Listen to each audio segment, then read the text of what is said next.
오늘 우리에게 주시는 하나님의 말씀은 로마서 8장 31절부터 39절까지의 말씀입니다. 저와 여러분이 교독해서 읽도록 하겠습니다. 31절 제가 먼저 읽습니다. 그런즉 이 일에 대하여 우리가 무슨 말 하리요? 만일 하나님이 우리를 위하시면 누가 우리를 대적하리요?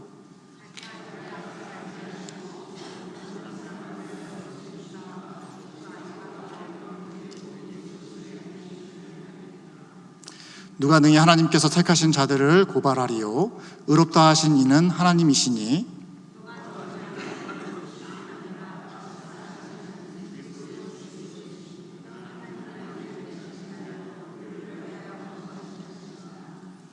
누가 우리를 그리스도의 사랑에서 끊으리요? 환난이나 공고나 박해나 기근이나 적신이나 위험이나 칼이랴.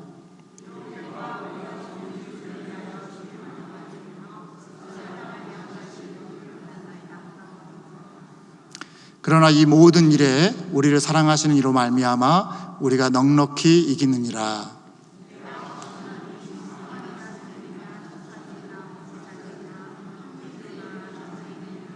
같이 읽겠습니다. 높음이나 깊음이나 다른 어떤 피조물이라도 우리를 우리 주 예수 그리스도 안에 있는 하나님의 사랑에서 끊을 수 없으리라. 아멘.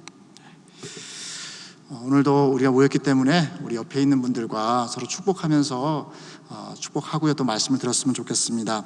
하나님께서 사랑하십니다 라고 이렇게 한번 축복하셨으면 좋겠습니다. 하나님께서 사랑하십니다. 하나님께서 사랑하십니다. 네. 로마서 8장이 굉장히 중요하다고 해서 지금 몇 주 동안 지금 보고 있습니다. 복습을 좀 해보겠는데요. 로마서 8장은 크게 세 가지 주제를 우리에게 보여주고 있는데요. 슬라이드를 보시면 여러분이 좀 쉽게 이해할 수 있을 것 같습니다. 1절부터 11절은 그리스도인의 자유에 대해서 말씀했고요. 그다음에 12절부터 17절은 그리스도인의 긍지, 바로 하나님의 자녀되고 또 그리고 하나님의 상속자된 그런 긍지에 대해서 우리가 봤고요. 그리고 18절부터 39절 저희가 3주에 걸쳐서 그리스도인의 소망에 대해서 보고 있습니다. 특별히 고난 가운데 있었던 로마의 교회가 소망을 어디에 둘 것인가에 대해서 사도 바울이 굉장히 자세하게 설명을 해주고 있는데요. 이 소망의 근거에 대해서 또 세 가지를 얘기하시는데, 장차 나타날 영광에 대해서 제가 봤고, 또 우리 지난 시간에 성령의 도우심에 대해서 보았고요. 오늘은 마지막 시간으로 하나님의 사랑에 대해서 살펴보도록 하겠습니다. 그리스도인의 소망의 근거, 어떻게 보면 가장 큰 그런 근거가 될 수 있을 것 같은데요. 하나님께서 우리를 사랑하시니 우리에게 소망이 있을 수밖에 없다라는 말씀입니다. 말씀을 보기 전에 몇 구절을 좀 살펴보기를 원합니다. 오늘 말씀의 핵심 구절은 38절부터 39절 말씀입니다. 여기 한번 같이 또 한번 읽어볼까요? 시작. 내가 확신하노니 사망이나 생명이나 천사들이나 권세자들이나 현재일이나 장래일이나 능력이나 높음이나 깊음이나 다른 어떤 피조물이라도 우리를 우리 주 예수 그리스도 안에 있는 하나님의 사랑에서 끊을 수 없으리라 말씀합니다. 여기 보면은 하나님의 사랑에서 끊을 수 있는 것은 이 피조물 가운데 아무것도 없다라고 말씀을 하시는데요. 이 말씀을 하시는 데에는 배경이 있습니다. 그 배경은 우리가 첫 시간에도 살펴본 바인데요. 저기 보시면은 18절 말씀에 생각컨대 현재의 고난은 장차 우리에게 나타날 영광과 비교할 수 없도다라고 하시면서 그리스도인의 소망에 대해서 처음 시작할 때에 그 상황들, 로마 교회가 처했던 상황들이 바로 고난의 상황이었다라고 하는 것을 우리가 보았습니다.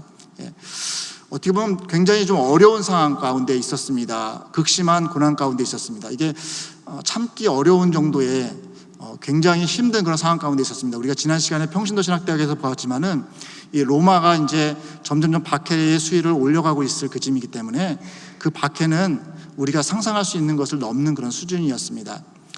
그러다 보니까 그런 모습들을 어떻게 얘기하고 있냐면 사망, 또 그리고 천사들, 권세자들, 또 그리고 장래일, 능력 또는 높음, 깊음 이런 표현들로 말씀을 해주고 있습니다. 그러면서 35절 말씀에서는 이렇게 얘기를 합니다.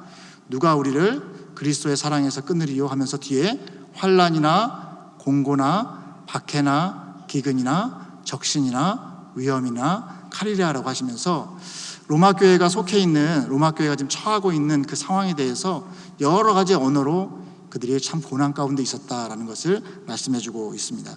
그러니까 이 말씀은 사실 고난이라고 하는 것이 배경이 된 그 가운데서 주시는 말씀이세요. 이 고난 가운데서 우리가 어떻게 소망을 붙들 것인가. 왜냐하면 고난은 우리를 절망하게 만들거든요. 고난은 저희들을 낙심하게 만듭니다. 고난은 우리들로 하여금 믿음이 흔들리게 만들거든요. 그 가운데에서 우리가 어떻게 믿음을 굳게 붙잡고 소망 가운데 살아갈 것인가 라는 그 말씀을 해주고 있는 것입니다. 여러분, 고난은 우리 주위에 널려 있습니다. 고난이라고 하는 현실은 어찌 보면 주님 안에서 잘 살고자 하는 사람들, 믿음대로 살고자 하는 사람들에게 있어서는 흔한 일입니다. 그냥 자연스럽게 다가오는 일입니다. 그렇기 때문에 사도 바울께서도 디모데후서 3장 12절에 이렇게 얘기하시죠. 무릇 그리스도 안에서 경건하게 살고자 하는 자는 박해를 받으리라. 개역 한글판에서는 고난을 받으리라 라고 말씀을 해주고 있습니다. 하나님과의 올바른 관계 가운데에서 우리가 그 믿음을 잘 지키면서 살아가려고 할 때에는 우리에게 자연스럽게 다가오는 것이 박해와 고난이다라는 것을 말씀해주고 있습니다. 로마 시대하고 지금하고 좀 상황이 다를 수는 있을 것 같아요. 왜냐하면 그때는 육체적인 그런 고난이 더 심했을 수 있을 것 같습니다. 하지만 그렇다고 지금 우리가 살아가는 세대 가운데 우리에게 예수님을 잘 믿고자 하는 그리스도인들에게 고난이 없다라고 말할 수는 없습니다. 육체적인 고난은 좀 덜할 수 있을지 모르겠어요. 하지만 정신적인 고난이나 또는 영적인 고난들은 훨씬 더 크다라고 생각이 됩니다. 왜냐하면 우리가 살아가고 있는 이 시대가 상대주의 사회를 살아가고 있고요. 또 그리고 다원주의 사회를 살아가고 있습니다. 그래서 진리를 얘기하면은 따돌림을 당하고 이거밖에 없다라는 것을 얘기하면은 너는 편협하다라고 하고 예수님만 이렇게 얘기하면은 우리를 굉장히 속 좁은 사람들로 이렇게 취급하기 때문입니다. 그렇기 때문에 많은 그리스도인들이 그거를 붙잡지 않고 대충 다원주의 사회 가운데에서 상대주의 사회 가운데에서 대충 타협하면서 살아가고자 하는 그런 모습들이 많이 있습니다.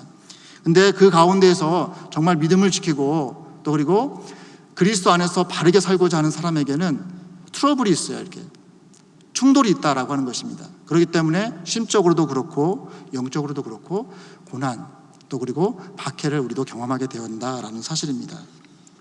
이런 상황 가운데에서 하나님께서는 우리에게 소망의 메시지를 던져주십니다. 사도 바울을 통해서 우리에게 소망의 메시지를 던져주시는데 그것은 바로 그럼에도 불구하고 하나님께서는 그 모든 상황 가운데에서 우리를 끝까지 사랑하신다라는 것입니다.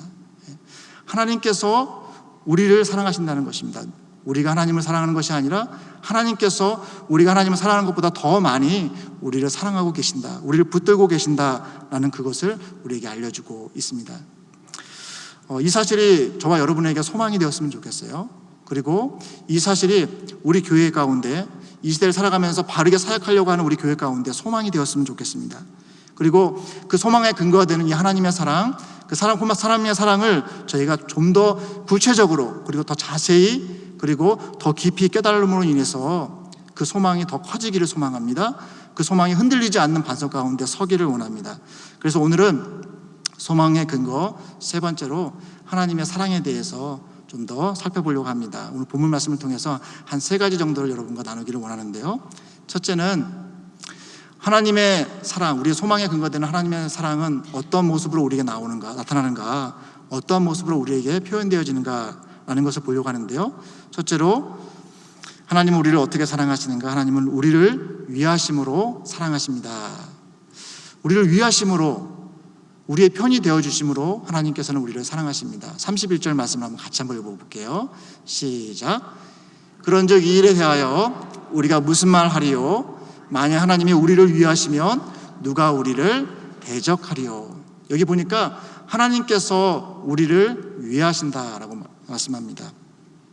세변형에서는 이 표현을 하나님께서 우리 편이 되신다라고 표현을 하고 있더라고요. 하나님께서 우리를 위하신다라고 하는 것은 하나님께서 우리의 편이 되신다라는 것입니다. 여기 다른 성경에서는 내 편이다라는 표현도 하긴 하지만요, 특별히 오늘 이 로마서에서는 하나님께서 우리 교회의 편이 되어주신다라는 얘기를 하고 계십니다. 우리 교회의 편이 되어주신다. 우리 영락교회, 하나님의 그리스도의 공동체인 영락교회의 편이 되어주신다. 우리를 위해서 하나님께서 일하신다라고 말씀해주고 있습니다.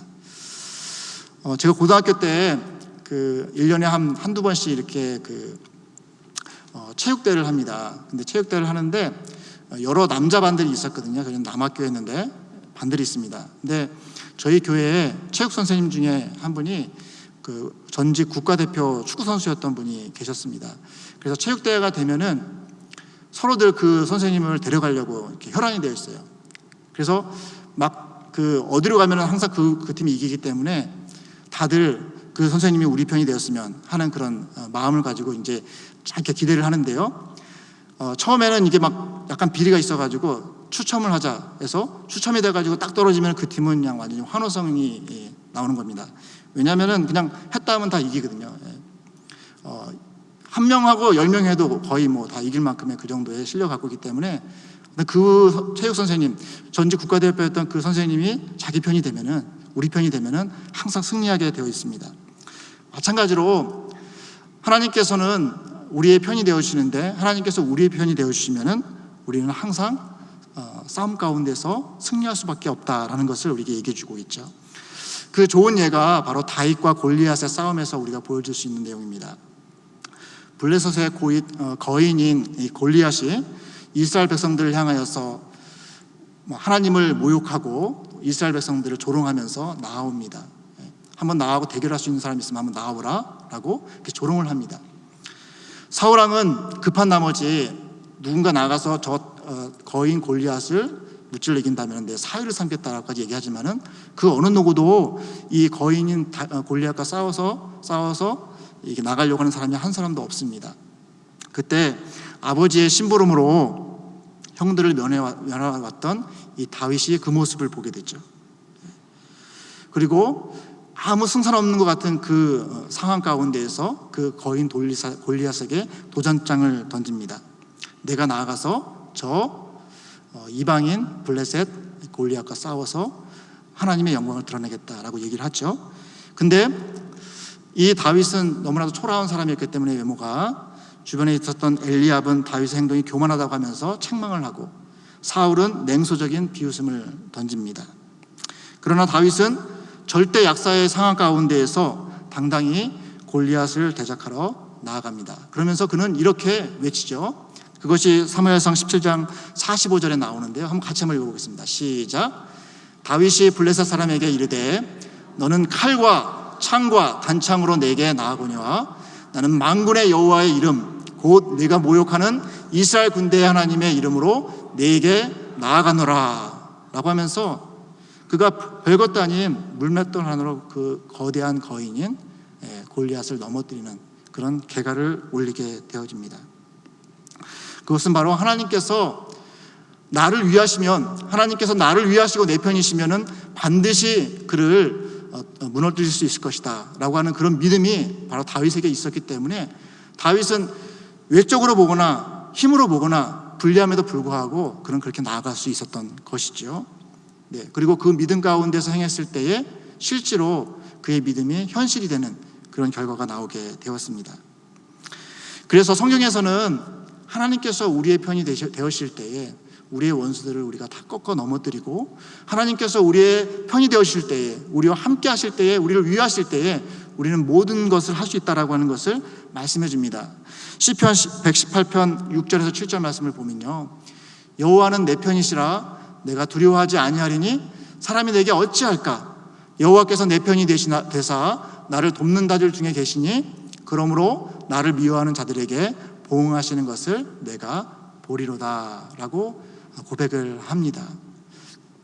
여러분, 하나님께서 우리의 편이 되어주시면은 우리는 두려워하지 않죠. 우리 안에 컨피던스가 생기게 됩니다.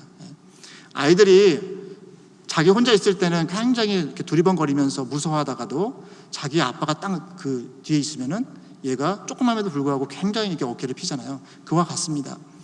우리의 아버지 되시는 하나님께서 우리의 편이 되어주시고 우리의 뒷배가 되어주시면은 우리는 두려워하지 않습니다.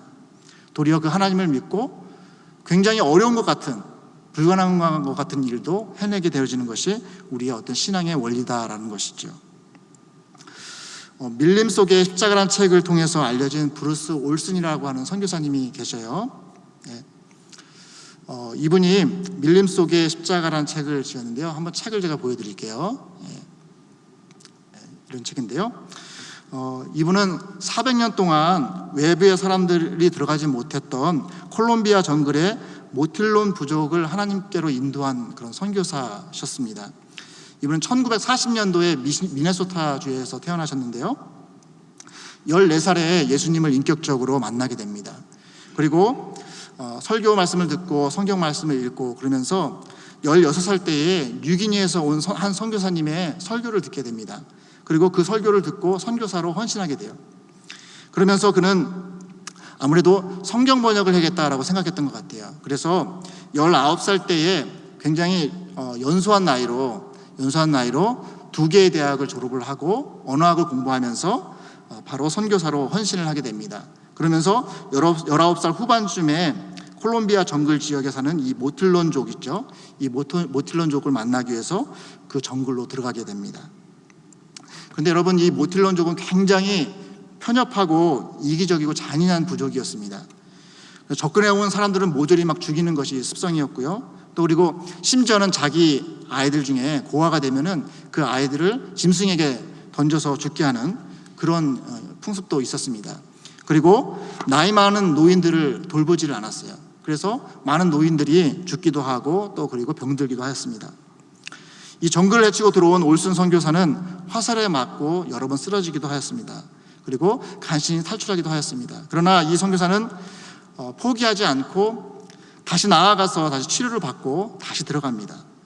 또 화살에 맞으면은 또 다시 기사시생으로 탈출해서 또 치료를 받고 다시 들어갑니다. 온갖 창에 찔리고 또 그리고 온갖 고통을 겪으면서 참 어려운 그런 사역을 했는데 그럼에도 불구하고 그는 포기하지 않고 계속 복음을 전했습니다. 근데 막 고통스럽게 복음을 전한 게 아니라 막 힘들고 막 괴로워하면서 복음을 전한 게 아니라 항상 복음을 전할 때 그의 입가에 미소가 있었다라는 것이에요. 근데 그 모습을 보면서 이 들러온 이 족속들이 좀 궁금해하기 시작했어요. 이 사람이 도대체 누구기에 여기에 와서 이 일을 하고 있는가? 내쫓으면은 또 들어오고 또 그리고 또 이렇게 막 힘들게 해도 계속 우리를 위해 찾아오는가라는 그런 궁금증이 생기게 되었습니다.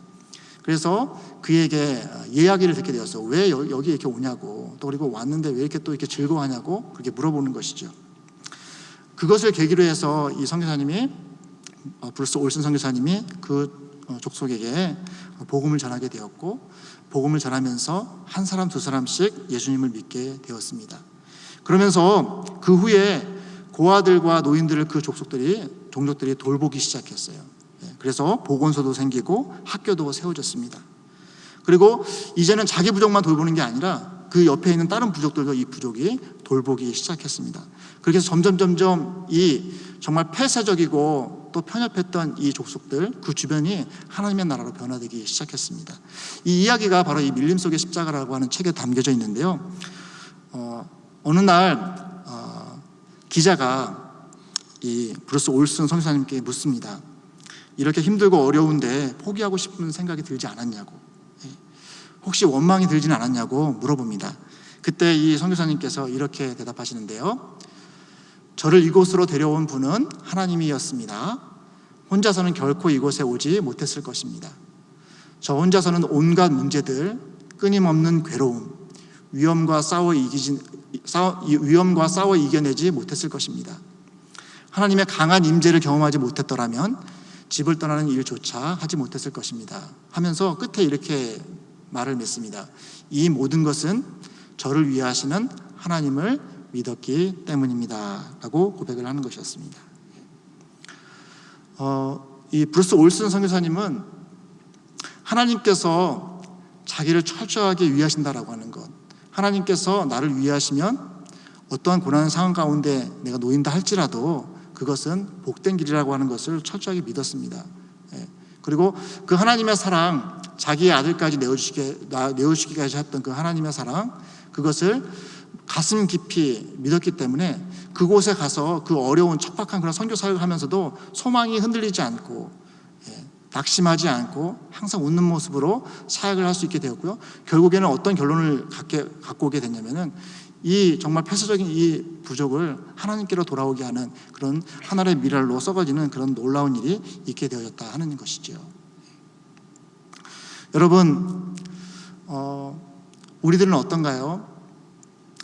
하나님의 사랑이 우리에게 소망을 주고 계신가 한번 점검해 봤으면 좋겠어요. 하나님의 이 놀라운 사랑, 하나님께서 모든 것을 주시는 그 하나님의 사랑이 우리들로 하여금 소망을 갖게 하는지 점검해 봤으면 좋겠습니다. 특별히 그냥 상황이 아니라 우리가 고난에 처했을 때에, 어려움에 직면했을 때, 도전의 상황에 우리가 직면했을 때에 이 하나님의 사랑이 우리에게 소망을 주고 있는가 점검해 보았으면 좋겠습니다. 그리고 바라기는 이 시간 우리 이 말씀을 듣는 우리가 그 하나님의 사랑을 제대로 붙잡음으로 인해서, 이 브루스 올슨 선교사님께서 그 하나님의 사랑을 붙잡았듯이 우리도 그 하나님의 사랑을 제대로 붙잡음으로 인해서 우리 가운데 시대대로 다가오는 그 환난과 어려움 속에서도 소망을 잃지 않고 항상 우리 입가에 미소를 지으면서 하나님의 영광을 드러낼 수 있는 저와 여러분이 되시기를 주님의 이름으로 축원합니다. 두 번째로 보고자 하는 것은요, 둘째로 하나님은 우리를 어떻게 사랑하시는가? 하나님이 우리에게 모든 것을 주심으로 하나님은 우리를 사랑하신다는 것입니다. 하나님께서 우리에게 하나님이 가지신 모든 것을 주심으로 우리를 사랑하십니다. 32절 말씀을 또 한번 같이 한번 읽어볼게요. 시작. 자기 아들을 아끼지 아니하시고 우리 모든 사람을 위하여 내주시니가 어찌 그 아들과 함께 모든 것을 우리에게 주시지 않겠느냐라고 말씀하시죠. 여러분들 우리가 다 믿습니다. 하나님께서 독생자 예수 그리스도를 우리의 구원을 위해서 내어주신 것을 우리가 믿습니다. 그리고 그것을 묵상하고 그것을 잘 깨닫는 우리들은 그것이 얼마나 큰 내어주심이신가요? 하나님 편에 있어서는 그것이 얼마나 큰 희생인가라고 하는 것을 우리가 잘 알고 있습니다. 근데 여러분, 저희가 그것을 잘 알면도 불구하고요, 그렇게 아들을 내어주신 그 하나님께서 우리에게 필요한 것을 주시지 않겠는가에 대해서는 좀 우리가 좀 소극적인 것 같아요. 구해도 안 주시는 것 같기도 하고요. 또 그리고 내가 구하는 게 맞는가 그런 생각도 하기도 하는 것 같고요. 또 그리고 내가 구했는데 오랫동안 받지 못하는 것으로 인해서 또 안 구하는 것도 있는 것 같고, 아들을 주셨는데 하나님께서 우리에게 그 외의 모든 것들을 주시지 않겠는가? 주시는 것이 당연하겠죠. 여기 보게 되면은 그 아들과 함께 모든 것을 우리에게 주시지 않겠냐. 그 아들과 함께가 굉장히 중요합니다. 사실 우리가 구해도 받지 못하는 것은 구하지 않기 때문이라고 얘기하시고, 또 구했는데도 받지 못하는 것은 우리의 정욕대로 쓰기 위해서 구하기 때문에 못 받는다라고도 하시잖아요. 그 아들과 함께라고 하는 표현이 무엇인가 하면은 우리가 예수 그리스도를 통해서 하나님과 올바른 관계가 형성되지 않습니까? 하나님과 올바른 관계 속에서 구하는 모든 것을 하나님께서 우리에게 주신다라는 것이죠.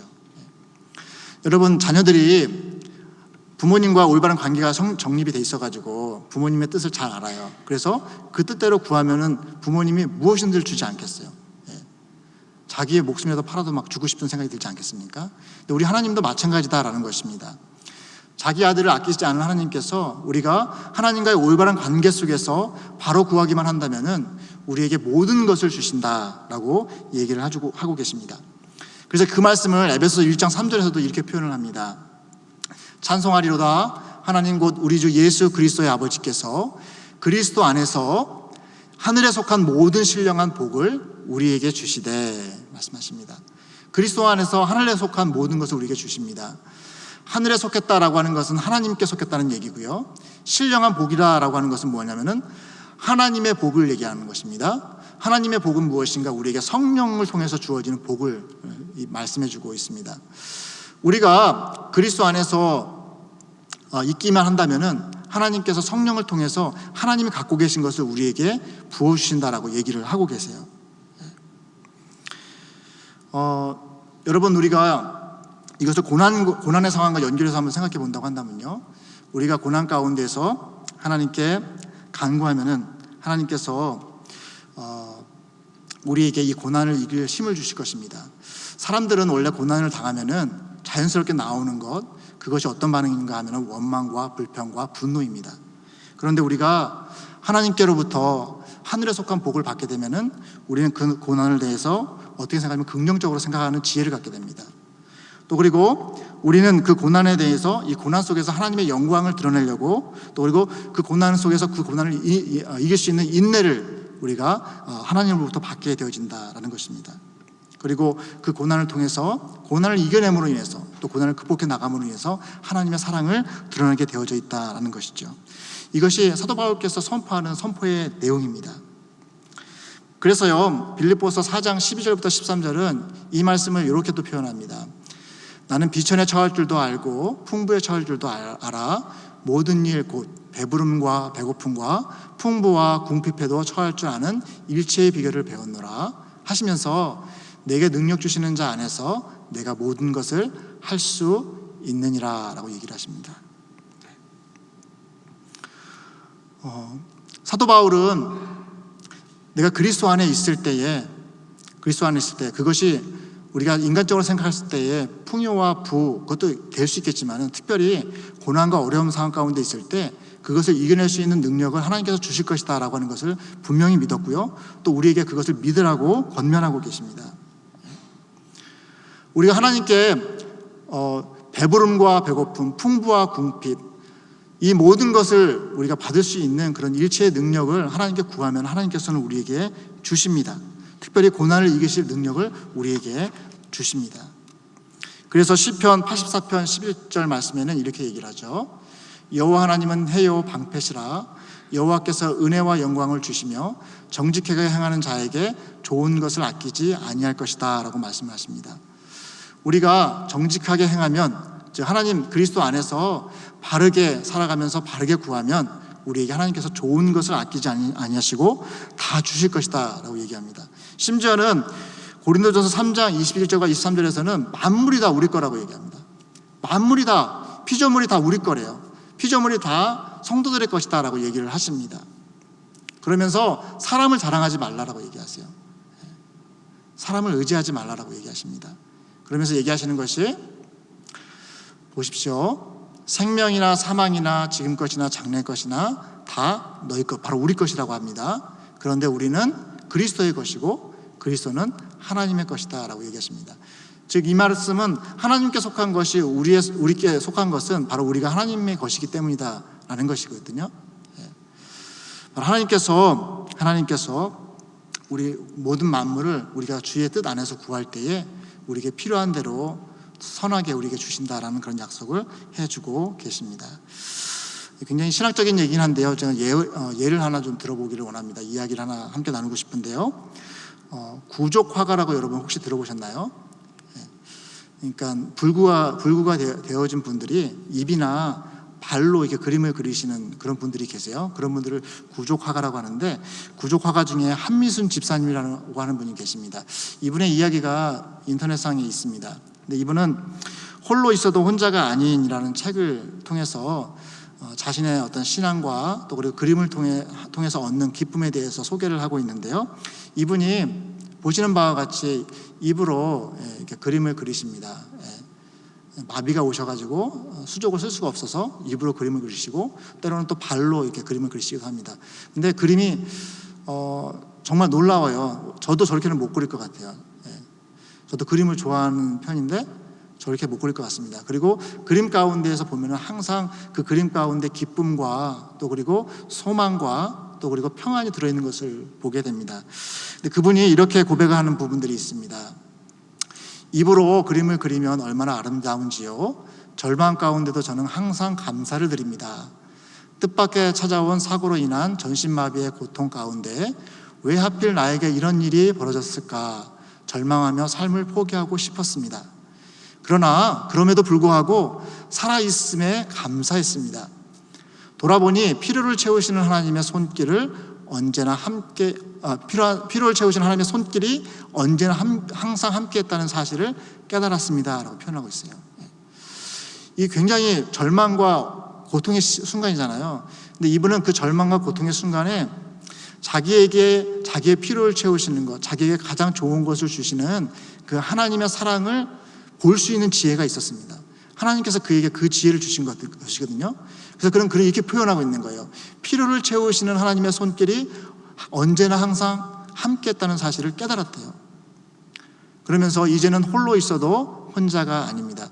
이거 지체부자다 보니까 얼마나 혼자 많이 있었겠어요. 근데 혼자 있는 게 아니라는 것이죠. 누가 함께 하신다? 항상 하나님께서 자기와 함께 하신다라는 고백을 합니다. 내게 생명을 주신 하나님을 찬양하며 감사와 영광을 돌립니다 라고 고백하는데요, 참 감동스러운 그런 간증과 고백이었어요.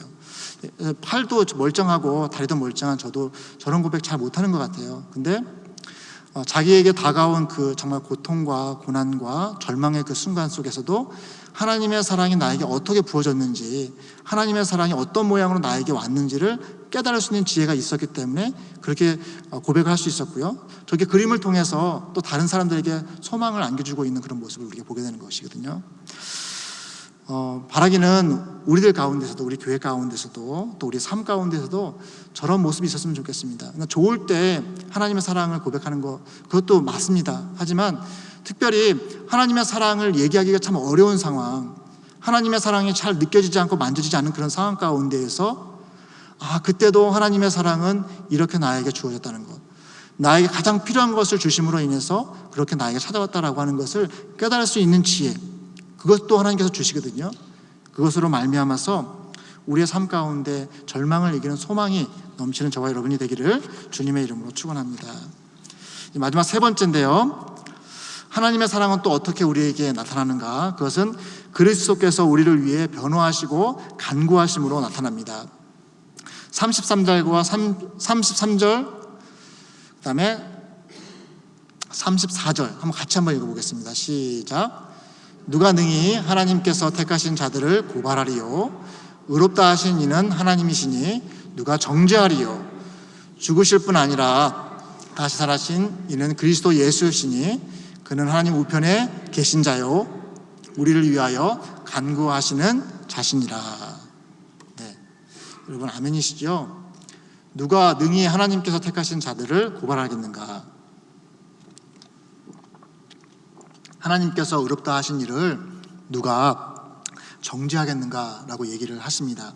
그러시면서 우리가 지난 시간에 성령님의 도우심을 이야기할 때에 성령님께서 말할 수 없는 탄식으로, 또 그리고 하나님의 뜻대로 우리를 위해서 간구하신다라고 봤잖아요. 근데 성령님도 그렇게 간구하시지만은 우리 예수님도 간구하고 있다라고 하는 것을 우리가 기억할 필요가 있습니다. 특별히 우리 예수님께서는 우리를 정죄하는, 우리의 죄를 정죄하는 그 정죄의 세력, 정죄의 소리에 대해서 변호하시고 우리의 편이 되어주신다는 것을 말씀해 주고 계세요. 종교개혁자 마틴 루터 10월 30일은 500주년을 맞이하는, 종교개혁 500주년을 맞이하는 그런 날입니다. 이번 올해 이 마틴 루터가 종교개혁을 행할 당시에 이런 일화가 있다는 얘기를 들었습니다. 그가 한 번은 서재에 앉아서 이렇게 말씀을 묵상하고 있는데 환상 가운데 젖들었습니다. 그때 마귀가 종이 한 장에다가 막 글을 써서 자기한테 딱 던져주는 겁니다. 근데 그 글 속에는 무엇이 쓰여져 있었냐면은 이 마틴 루터가 그간에 해왔던 갖가지 기억하지도 못할 그런 죄의 목록들을 쫙 써가지고 그에게 던지는 것이었습니다. 그것을 보면서 마틴 루터는 죄책감에 사로잡히기 시작했어요. 그리고 앞이 캄캄해지면서 손이 막 부들부들 떨려지기 시작했습니다. 왜냐하면 자기가 생각지도 못했던 과거의 일들이 그 가운데 쓰여져 있었기 때문이었어요. 마귀가 질책을 합니다. 이렇게 더러운 내가 어떻게 종교개혁을 할 수 있냐? 너나 똑바로 살아라 라고 속삭이는 것이었어요. 순간 괴로워하는 루터에게 하나님께서 세미한 음성으로 그에게 들려주십니다. 루터야, 너의 모든 죄는 나의 피로 깨끗하게 되었다. 그러므로 너를 정죄할 어떠한 존재도 없다 라고 얘기하시는 것이었어요. 루터가 정신을 번쩍 들어서 생각해 보니까 로마서에서 하신 말씀, 그리스도 예수 안에 있는 자에게는 결코 정죄함이 없나니 라는 말씀이 가슴 가운데 파고들었습니다. 그래서 그는 자기가 쓰고 있었던 잉크병을 집어 던지면서 이렇게 외칩니다. 그리스도 예수 안에 있는 자에게는 결코 정죄함이 없다. 누가 나를 정죄하겠느냐? 사단아 물러가라 라고 하면서 그 상황에 대한 이야기가 전해지고 있습니다. 성령께서도 우리를 위해서 간구하시지만은 예수님께서도 우리를 변호하시면서 우리를 정죄하는 세력에 대해서 그 정죄가 무효가 되었음을, 그 정죄는 더 이상 우리에게 효력이 없음을 말씀해주고 계십니다. 사람들은 자신을 믿어주는 사람 한 사람만 있으면은 살 소망이 있다라고 합니다. 그런데 이 자신을 믿어주는 사람 한 사람이 없어서 많은 사람들이 목숨을 끊고 있는 것이 우리 현대의 현실인데요. 그런데 그런 사람이 없어도 우리 곁에서 우리를 변호해 주시고 지지해 주시는 분이 계세요. 그분이 바로 우리 주 예수 그리스도십니다. 사람들은 우리 서로를 볼 때에 꼬투리를 잡아서 또 단점을 잡아서 이렇게 얘기할지 모르겠지만은 우리 하나님께서는, 우리 예수님께서는 우리의 단점보다는 우리의 장점을 얘기하시고 우리의 단점조차도 하나님께서 쓰시면 장점이 될 수 있다라고 하는 것을 우리에게 알려주십니다. 그러면서 우리를 변호하시고 우리가 소망 가운데 살아갈 수 있기를 바라시면서 우리를 위해서 간구하세요. 이게 하나님께서 우리를 사랑하시는 또 다른 모습이다라는 것이에요. 여러분, 바라기는 하나님께서 여러분을 위해서, 특히 우리 예수님께서 우리를 지지해 주시고 우리를 변호해 주시고 우리가 절망이 아니라 소망 가운데 살기를 바라시면서 지금도 하나님께 기도하고 있다라고 하는 것, 중보하고 있다라고 하는 사실을 기억하시는 저와 여러분이 되었으면 좋겠습니다. 그래서 누군가가 나의 죄를 지적할 때, 특별히 사단의 세력이 우리의 죄를 들추면서 우리를 낙심의 길로 인도할 때에 바로 우리를 위해서 변호하시는 예수님의 그 사랑이 우리들을 구원하고 또 우리를 소망의 길로 인도하는 저와 여러분이 되시기를 주님의 이름으로 축원합니다. 이제 말씀을 맺겠는데요. 로마서 8장 35절을 한번 다시 한번 봅니다. 35절 같이 한번 읽어볼까요? 시작. 누가 우리를 그리스도의 사랑 안에서 끊으리요? 환난이나 공고나 박해나 기근이나 적신이나 위험이나 칼이랴. 그 어떤 것도 그리스도의 사랑에서 우리를 끊을 수 없다라고 얘기를 하십니다. 그러면서 쭉 얘기하시면서 높음이나 깊음이나 다른 어떤 피조물이라도 우리를 우리 주 예수 그리스도 안에 있는 하나님의 사랑에서 끊을 수 없으리라 라고 얘기합니다.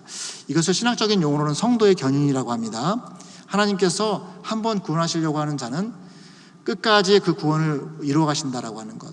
하나님께서 구원하시려고 작정하신 그 사람은 하나님께서 그 손을 놓지 않으시고 반드시 구원하신다라고 하는 그 말씀인데요.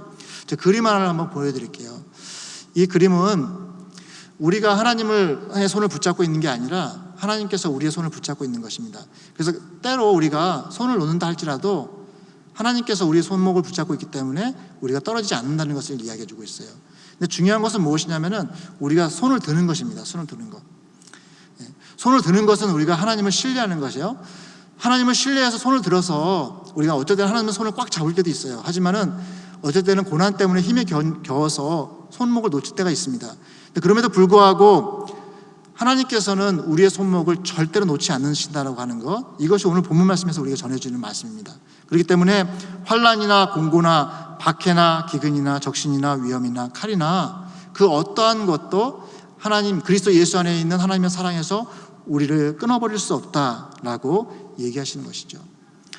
여러분, 이 진리가, 이 사실이 우리에게 소망이 되어지고 또 그리고 그 소망 때문에 참 녹록지 않은 삶을 살아가지만은 또 그리고 소망이 없는 세대를 살아가는 것 같지만은 그 가운데서도 기쁨 가운데 또 소망 가운데 그리고 믿음을 지키시면서 살아가는 저와 여러분이 되시기를 주님의 이름으로 축원합니다. 기도하겠습니다. 하나님 아버지, 감사합니다. 오늘 정말 소망이 없는 세대에 또 그리고 우리의 소망을 잃어버리게 하는 세대를 저희가 살아가고 있습니다. 예전에는 육체적인 것들이 우리의 소망을 앗아갔지만은 지금은 정신적이고 또 그리고 철학적이고 또 그리고 영적인 것들, 많은 그런 세력들이 하나님 저희들의 소망을 뺏어가고 있는 그런 상황들 가운데서 저희가 살아가고 있습니다. 정말 우리에게 필요한 것이 바로 주님께서 우리에게 주시는 소망인 것을 고백합니다. 하나님 아버지, 하나님께서 우리를 사랑하시기에 우리에게 소망이 있음을 고백합니다. 하나님께서 우리를 위하시는 그 사랑으로 또 하나님께서 우리가 하나님과 올바른 관계 가운데 있다고 한다면은 우리에게 모든 것을 주시는 그 사랑으로 우리를 사랑하신다는 것 때문에 또 그리고 예수님께서 우리를 위해서 지금도 변호하시고 간구하고 계시다는 그 사랑 때문에 하나님, 저희가 소망 가운데 섭니다. 그리고 그 소망을 붙잡고 오늘도 하나님 아버지 이 세대를 살아갑니다. 또 그리고 주님께서 오실 날을 바라보면서 기쁨과 또 그리고 주님의 영광 가운데 살아갑니다. 주님, 더욱 우리의 소망이 견고해질 수 있도록 인도하여 주시옵소서. 하나님의 사랑을 더 많이 깨닫고, 특별히 하나님 아버지 어려운 상황 가운데서 하나님의 사랑을 더 많이 깨달아서 흔들리지 않는 소망 가운데 저희가 설 수 있도록 주님 인도하여 주시옵소서. 오늘 말씀 주심에 감사드리며 예수 그리스도의 이름으로 기도합니다.